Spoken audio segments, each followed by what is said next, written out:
Je mets de côté la France insoumise qui est... Pourquoi ? Parce qu'ils sont irresponsables.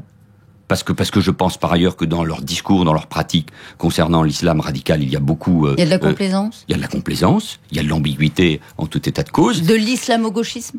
Oui, je pense que c'est un discours islamo-gauchiste. Bonjour à tous et à toutes, bienvenue dans ce nouvel opus de Nos croyances à la loupe, un podcast qui décrypte les discours et actualités autour des questions identitaires et religieuses.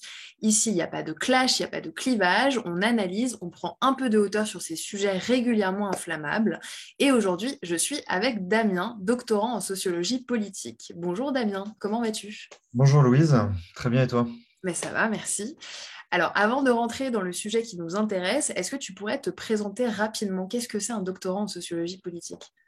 Donc en fait, j'ai commencé ma thèse de doctorat il y a bientôt 4 ans, 3 ans et demi, et en fait, je travaille un petit peu sur l'influence qu'a pu avoir l'immigration postcoloniale en France sur le champ intellectuel et politique français, notamment à travers les questions qui fâchent, questions de laïcité, d'intégration, de république et de structuration de l'islam en France. Ok, merci Damien. Alors le concept qu'on propose de décrypter avec toi aujourd'hui dans Nos croyances à la loupe, c'est cette fameuse expression islamo-gauchisme qu'on a très régulièrement entendue ces dernières années, le plus souvent utilisée de façon négative pour qualifier négativement en tout cas des adversaires politiques et plus récemment même au sommet de l'État, notamment en rapport avec les universités et des problèmes qu'il y aurait eu au sein de départements de sciences sociales. Alors on n'est pas ici pour donner des bons ou des mauvais points, ni déterminer qui a raison ou qui a tort. On a bien sûr nos avis personnels, mais ici on est plutôt là pour comprendre ce que recouvre cette expression d'islamo-gauchisme. Donc Damien, est-ce que tu pourrais nous en dire un peu plus sur cette notion ? Oui, en fait, l'expression islamo-gauchisme, elle est née sous la plume de Pierre-André Taguieff, qui est un universitaire français plutôt marqué à gauche originellement, et qui avait publié un ouvrage en 2002 qui s'appelle La Nouvelle Judéophobie, et dans lequel, en fait, il faisait le constat, selon lui, que l'antisémitisme en France n'était plus le vieil anti-judaïsme chrétien, ni l'antisémitisme nationaliste qui avait pu être en Europe extrêmement important pendant tout le long du XXe siècle jusqu'à la fin de la Seconde Guerre mondiale, mais qui était désormais plutôt issu des quartiers populaires, notamment chez les jeunes issus de l'immigration postcoloniale nord-africaine et de culture ou de religion musulmane.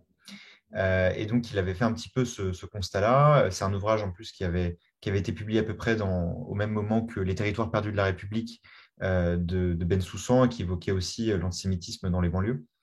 Et donc, l'ouvrage de Taguieff a un petit peu fait le constat, selon lui, dans un contexte qui est très marqué par la deuxième intifada en Palestine, qu'une partie, on va dire, des mouvements pro-palestiniens, aujourd'hui, en Occident notamment, intègrent dans leur rang des militants qui sont assez ouvertement antisémites. Et il parlait notamment d'une manifestation pro-palestinienne qui avait eu lieu à République en 2000, donc juste après le début de la deuxième intifada, où on avait entendu pour la première fois le slogan « Mort aux Juifs ».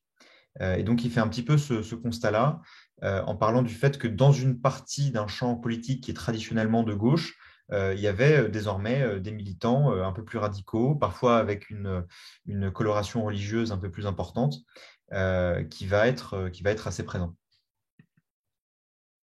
D'accord, donc on a un mélange des genres entre militants de gauche et militants, disons, teintés d'une religion ou vraiment militants islamistes ? Il y a un petit peu des deux, en fait. Parmi ce que Pierre-André Taguieff va dénoncer, il y a des causes, notamment la cause palestinienne à partir des années 2000. On va avoir à la fois des militants de gauche et des militants islamistes qui vont, au nom de la lutte palestinienne, en fait, lutter un peu dans les mêmes espaces, dans les mêmes manifestations. Et donc, ça va choquer en fait une partie de la gauche qui, elle, est beaucoup plus attachée à la laïcité, qui va critiquer les compromissions un petit peu de cette seconde partie de la gauche avec des militants plus religieux, plus conservateurs, voire islamistes. Et cette crispation, au début des années 2000, elle est assez forte. Elle va aussi se structurer au moment de la montée en puissance d'une figure assez controversée qui est celle de Tariq Ramadan, puisque Tariq Ramadan était à la fois perçu par les musulmans comme étant un peu un représentant d'une nouvelle génération de jeunes musulmans européens qui émergeait, et par la gauche, par une partie de la gauche, comme, on va dire, une personnalité religieuse qui pouvait être intégrée un petit peu aux luttes antiracistes de gauche.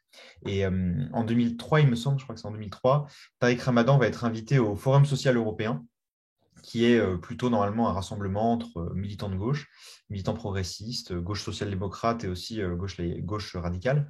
Tariq Ramadan, la présence de Tariq Ramadan va être critiquée, ne va pas être comprise par une partie de la gauche plutôt laïque. Il y a notamment une tribune qui est écrite à l'époque par Vincent Peillon, Manuel Valls et Jean-Luc Mélenchon, qui est encore au PS à l'époque, qui parle justement de cette question-là et qui s'intitule Monsieur Ramadan ne saurait être des nôtres, où la présence de Ramadan est très clairement critiquée comme étant, voilà, c'est une figure religieuse, réactionnaire, on ne peut pas l'accepter dans un espace qui est un espace traditionnellement, un espace de gauche laïque et universaliste. Et donc là, c'est ce qu'on va voir en fait, c'est qu'il y a l'émergence un petit peu de deux gauches, enfin une fracture en fait de la gauche en deux mouvements. Une gauche très attachée à la laïcité et à l'universalisme, pour qui il faut faire rebrousser, on va dire, la part religieuse il faut faire repousser la part religieuse de l'individu dans la sphère privée. Et pour qui l'islam est donc un nouveau cléricalisme à combattre.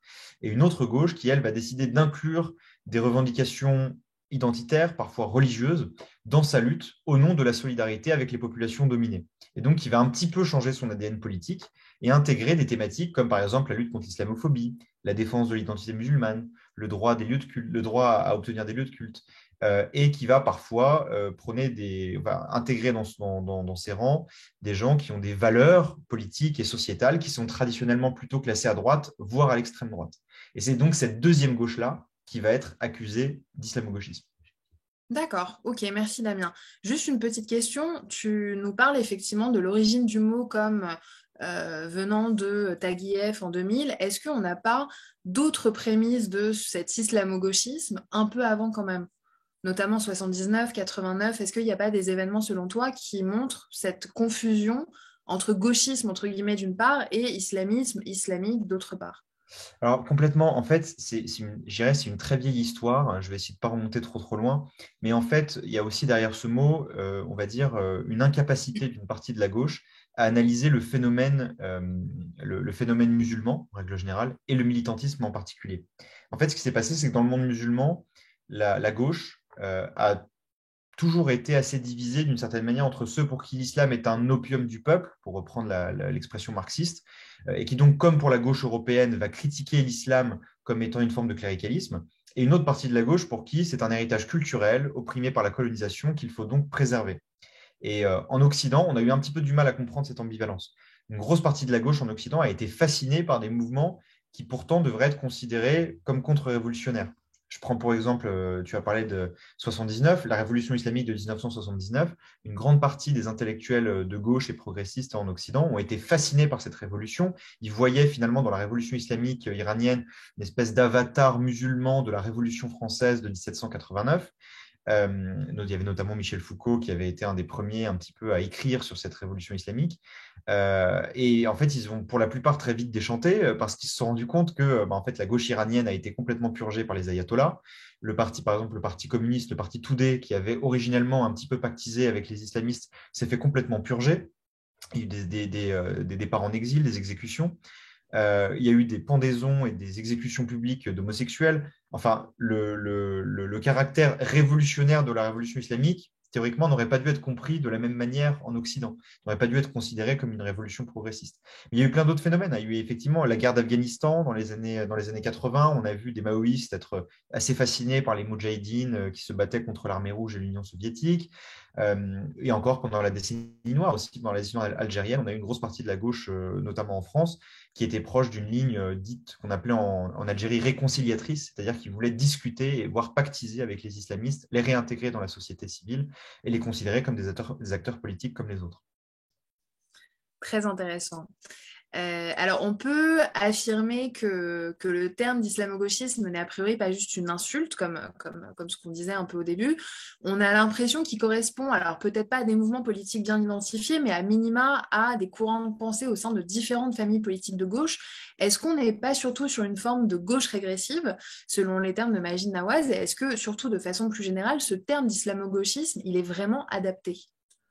Alors, c'est un très bon point. Je pense qu'en France, en règle générale, on adore les grands débats sémantiques sur est-ce que cette notion est vraie ou pas, est-ce qu'il faut la dire comme ça. Et l'islamo-gauchisme fait partie un petit peu des mots qui fâchent aujourd'hui.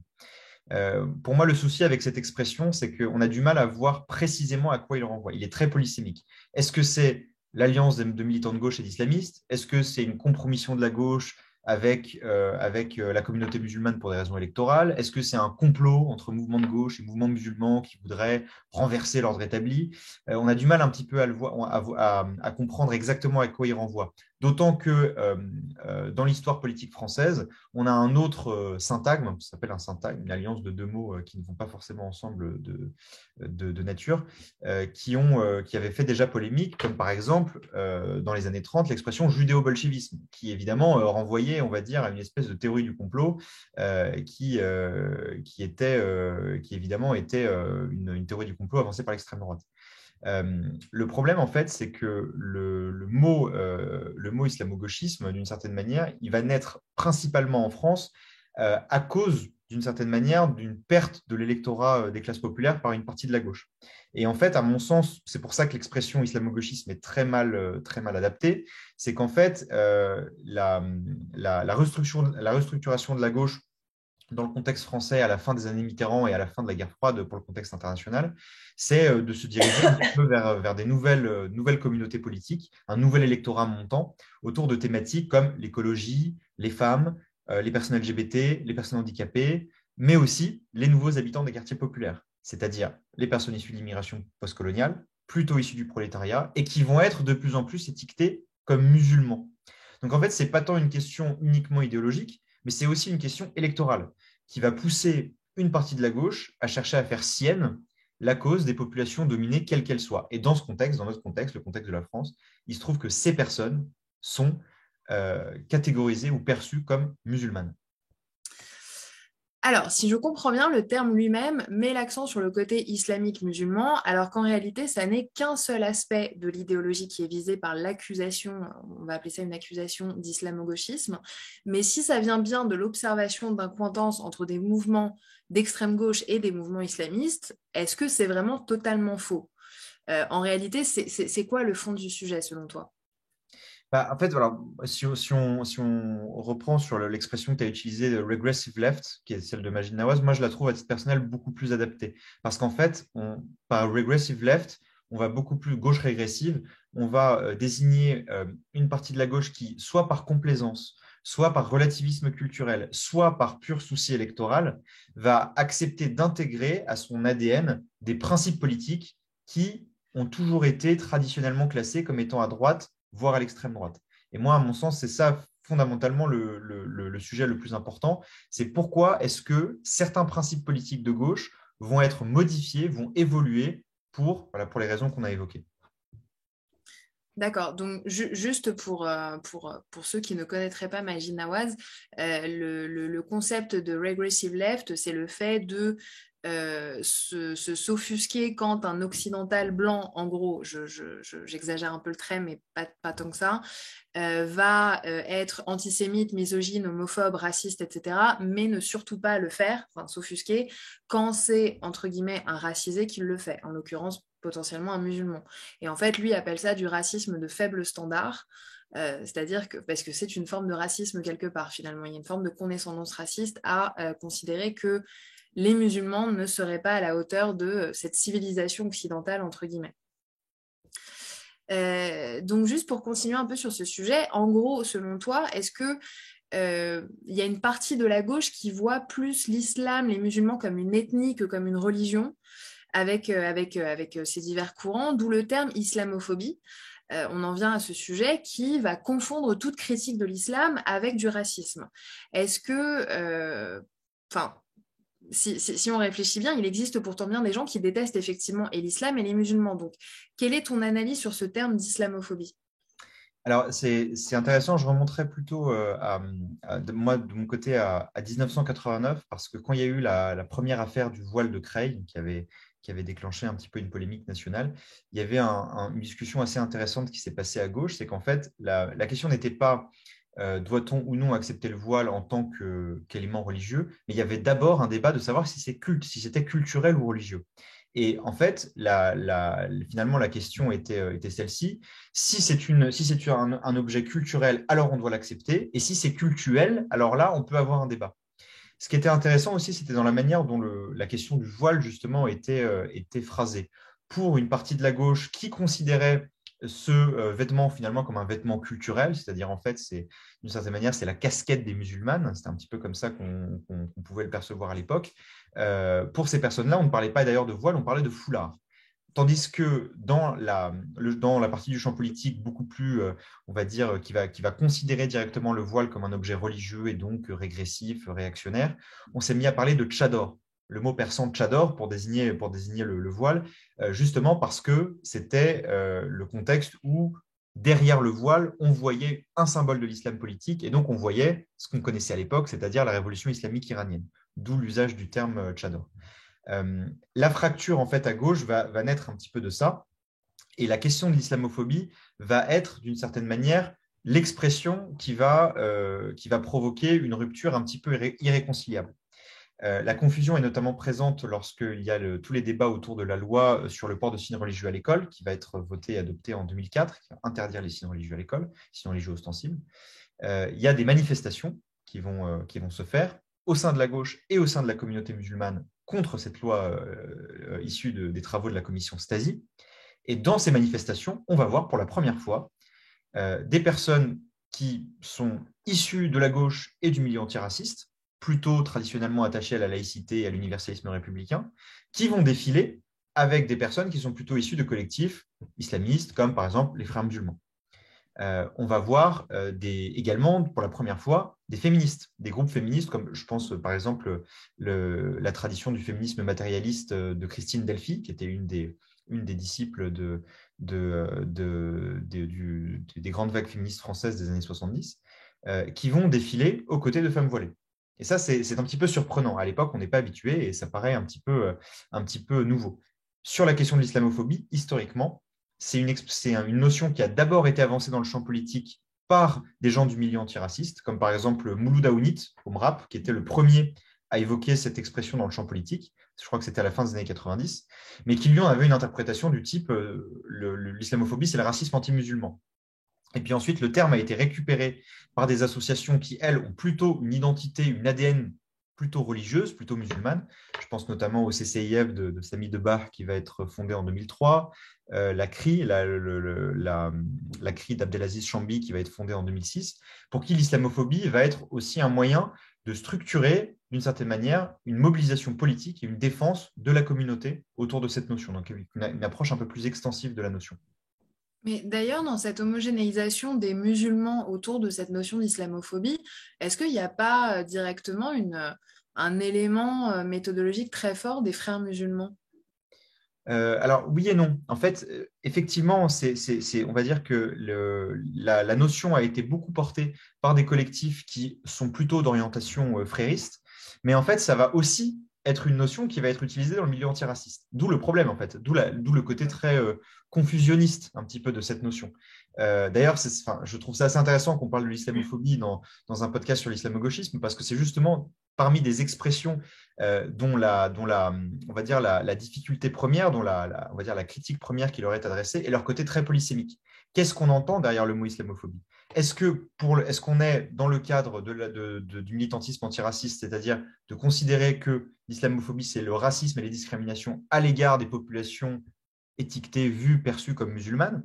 Ou est-ce que l'islamophobie, c'est une manière de défendre l'islam en tant que religion, en tant que principe idéologique, en tant que principe symbolique, en tant que principe culturel, et donc d'intégrer à la question de l'islamophobie les notions de blasphème, les notions de caricature, les notions de, typiquement, ce qu'on va voir à partir de 2006 avec la première polémique liée aux caricatures du prophète.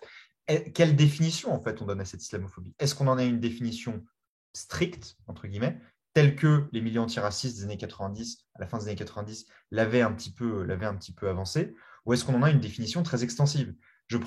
Ça c'est juste pour la petite anecdote, dans les travaux de la commission Stasi, en 2003, le mot islamophobie est utilisé.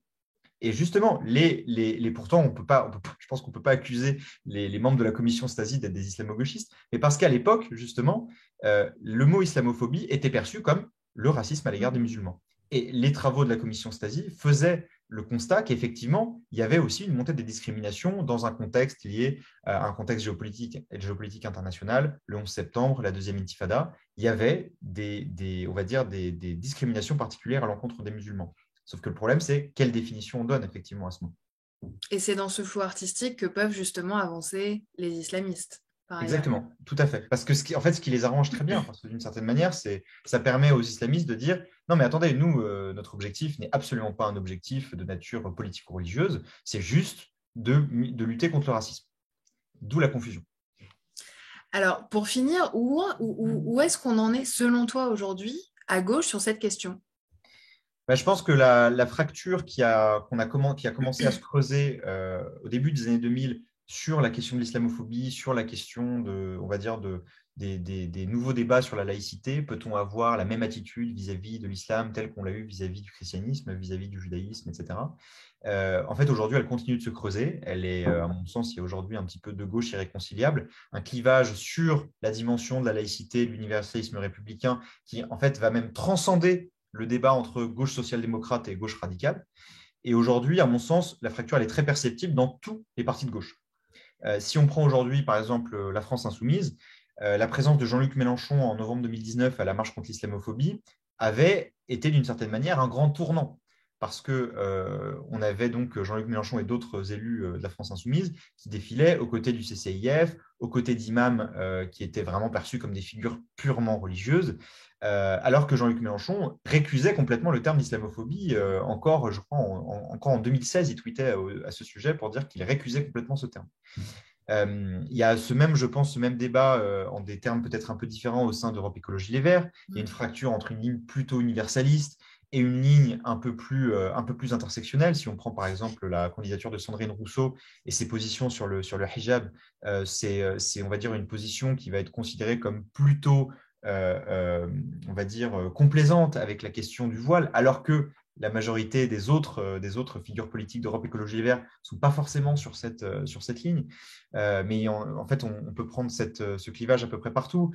Au PCF, au NPA, pour l'anecdote, le NPA avait été le premier parti qui, historiquement, avait été le mouvement le plus favorable à cette question de l'islamophobie et à cette question on va dire, de l'intégration de figures un peu plus religieuses dans ses rangs. Je prends pour exemple la première candidature d'une femme voilée aux élections régionales de 2010, Ilham Moussaïd, qui avait fait une très très grande polémique. Et d'ailleurs, cette dernière avait fini par quitter le NPA parce que la polémique était trop importante, ce qui prouve bien que même, j'ai envie de dire, même dans un parti qui historiquement a été le premier un petit peu à porter ces sujets, en fait, le clivage, il est extrêmement fort. Et aujourd'hui, on est dans une situation où en fait, la guerre d'opposition, d'une certaine manière, elle continue. Et la seule manière, en fait, pour les chefs de famille politiques, c'est d'arriver à concilier sans trop évoquer le sujet, avec une manière un petit peu intelligente de parler de ces sujets sans en parler, faire en sorte en fait de réconcilier d'une certaine manière ces deux franges qui coexistent à l'intérieur de chaque parti politique de gauche aujourd'hui. On verra s'ils y arrivent. Merci beaucoup Damien pour ces éclairages. Un peu de rationalité, ça fait vraiment pas de mal, surtout sur un sujet normalement très clivant et qui en général entraîne des sortes de guerres civiles sur les réseaux sociaux. Donc merci beaucoup pour ça. Nous, on espère que ça vous aura plu. N'hésitez pas à nous donner votre avis en commentaire, à vous abonner pour les prochains épisodes et évidemment à partager sur vos réseaux sociaux. À bientôt pour un prochain épisode de Nos croyances à la loupe.